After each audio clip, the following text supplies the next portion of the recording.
இப்போ அரசியலையும் ஜோதிடத்தையும் நம்ம கலக்க வேண்டிய தேவையில்லை. இப்போ பார்த்துக்கிட்டு இருக்கக்கூடிய நிறைய அன்பர்கள் கூட கீழே வந்து கமெண்ட் போடலாம், மூட நம்பிக்கை வளர்க்குறீங்க அப்படி இப்படின்னு. ஆனால் வந்து சில விஷயங்கள் வந்து நம்ம பியாண்ட் த சயின்ஸ் தவிர்க்க முடியாததாக இருக்குது. ஏன்னா லாஸ்ட் டைம் கூட நீங்கள் சொன்னீங்க, அந்த நேரம் குறித்து சொன்னீங்க, மதியம் 2 மணி வரை வந்து உயிரிழப்புகளை தவிர்க்க முடியாது, அந்த 2 மணிக்கு மேலே திசை மாறுது, அதுக்கு பிறகு இது வந்து கொஞ்சம் நிற்கும் அப்படின்னு.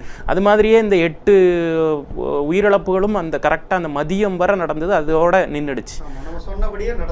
அப்போ அது நம்ம நம்பாமல் இருக்க முடியல. ஒரு கட்டத்தில் இதெல்லாம் வந்து சும்மா நீங்கள் ஏதோ ஒரு மனப்போக்கில் நீங்கள் சொல்கிறீங்க. ஜோதிடம் பற்றிய சரியான ஒரு புரிதல் இல்லாதனால தான் வந்து அதை தொடர்ந்து வந்து இது தவறானது, இது பகுத்தறிவுக்கு எதிரானது அப்படின்னு சொல்லிக்கிட்டே இருக்காங்க. ஆனால் அவங்களுக்கு அது புரியலை. ஜோதிடம்ங்கிறது ஒரு தனி சப்ஜெக்ட். அது வந்து ஆன்மீகமோ அல்லது வந்து அறிவியலோ அல்ல.